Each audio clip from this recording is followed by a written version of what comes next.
Today we're bringing photo transfer to life with color. We'll be testing 3 different types of coloring pencils to see what kind of effect they create. And trust me, the results are not what you'd expect. And one of them creates an absolutely beautiful result. Which one will it be? Let's find out together in my studio.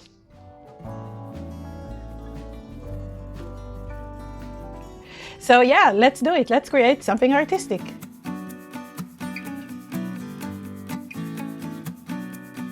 Okay, we will obviously start with a photo transfer. And for this one, you can use an inkjet or a laser print, whatever you prefer. Remember, inkjet is faster and easier to do, but laser is more archival, so whatever fits your process. I prefer laser because I like my artwork to be archival, but whatever works for you, it's fine. I'm going to use a laser printer and print a mirror image on a standard printer paper. And yes, I need 3 or actually 4 of the same image. And I printed them at 3.5 by 5, so I can work small today.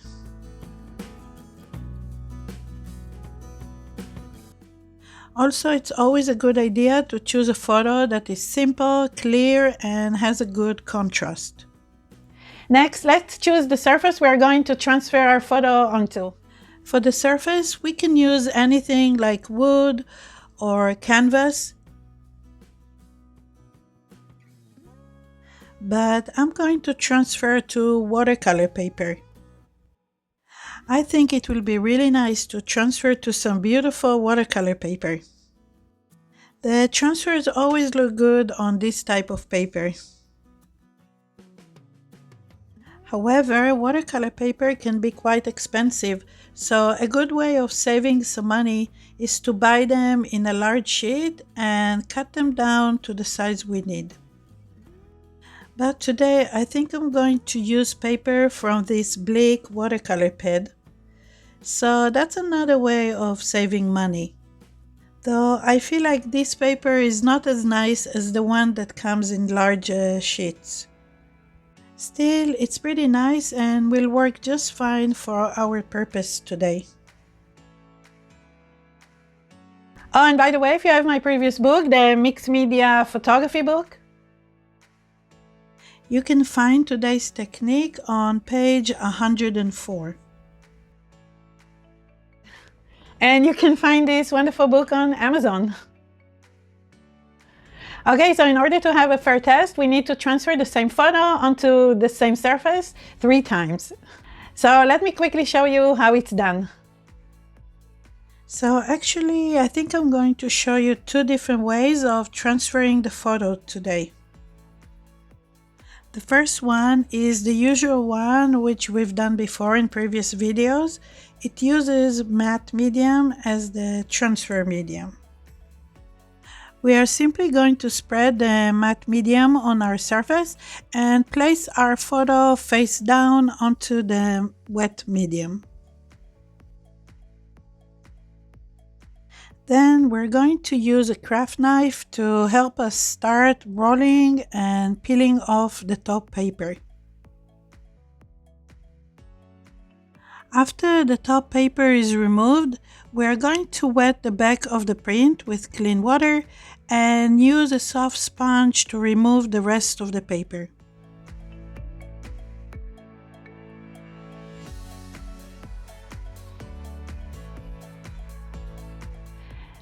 Okay, so obviously this method is not too difficult to do. However, it takes some time to do it, especially the waiting for it to dry part. And since I need to transfer 3 of them, I should probably choose a faster process. So I'm going to show you a faster technique to transfer photos onto any surface, including wood or canvas. And for this process to work, you need this. But what is it? Let's find out.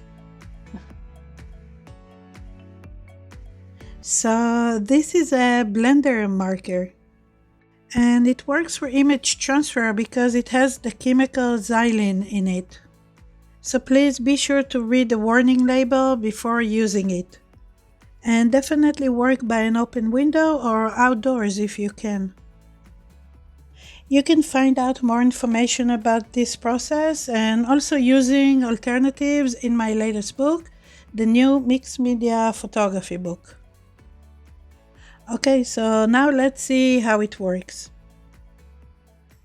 Basically, all we need to do is tape down the laser print face down over the surface. Then we need to apply the blender marker to the back of the print until we can see through to the image. And use the handle of our scissors to burnish the back, and this will transfer the image to the surface.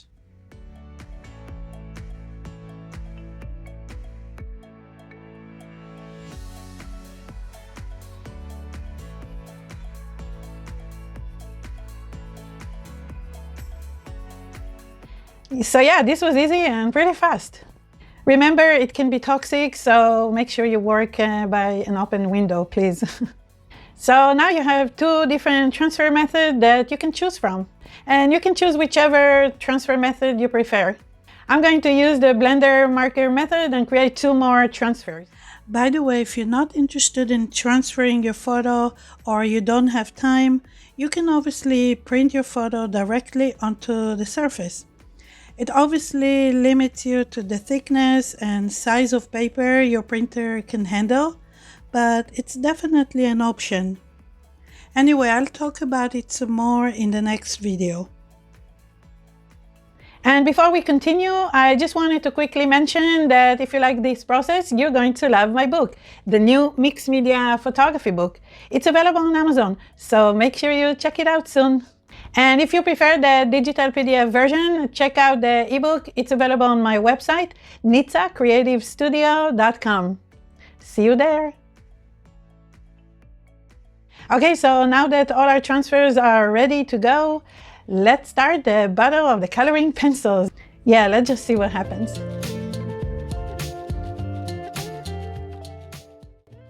We will start with the standard coloring pencils. I'm going to use Derwent Studio, which I found in a yard sale for $4. I checked on Derwent website and apparently the studio set has been discontinued. They are still available on Amazon, but they are on the expensive side. Anyway, I will link to them below. In any case, I don't think they will be much different from any other brand of standard coloring pencils.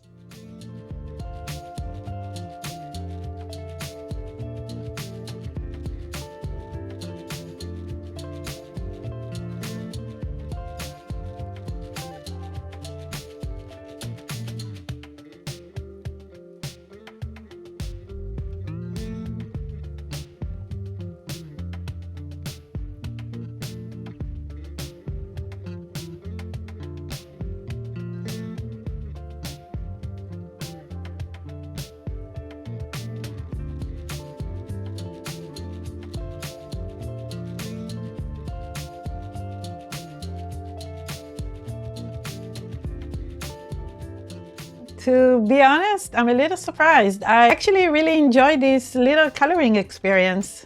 It actually felt like coloring in a coloring book, which was really fun. And it didn't even take too much time to color it. It was pretty fast.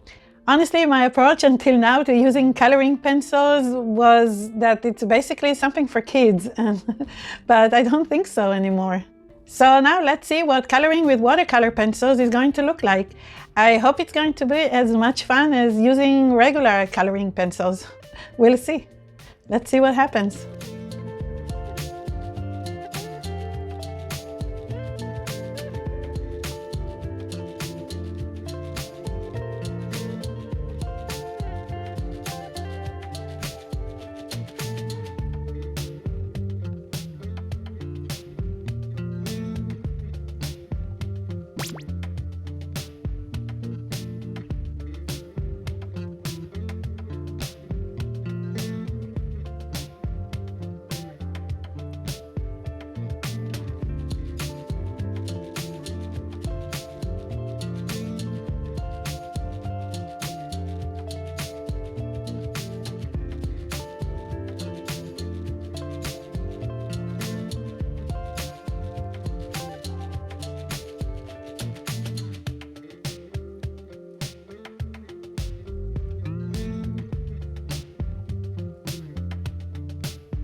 Looks nice, and I did like the process. I really enjoyed the combination of using a standard coloring pencil and then adding the brush and turning it into a watercolor painting. I really enjoyed that process. Yep, it was quite a fun experience. Okay, so now we're going to try pastel pencils and see how they work. This is going to be very interesting. This is turning out to be a really fun experiment.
I have to say that I really enjoyed the experience of holding and coloring with pastel pencils. They very much remind me of using soft pastel sticks. So now let's put all the transfers side by side and see how they compare to each other.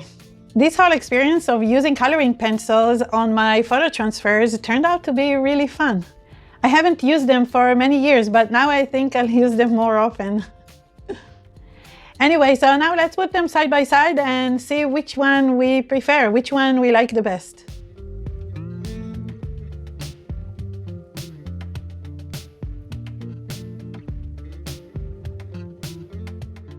I think it's really difficult to see the differences between the three on camera, but the difference between them in reality is more obvious.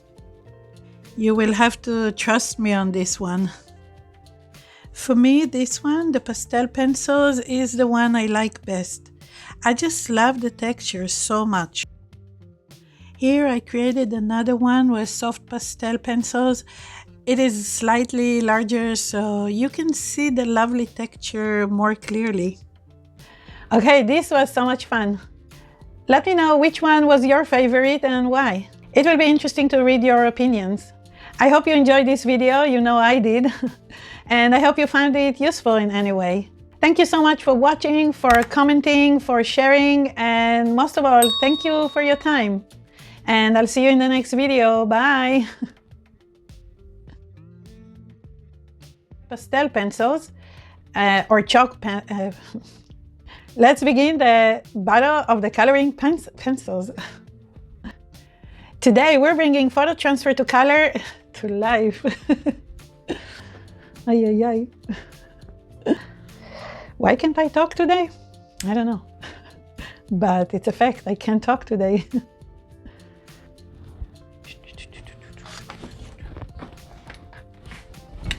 All right. I think this is better. Thank you for watching the bloopers. I'll see you next time. Bye.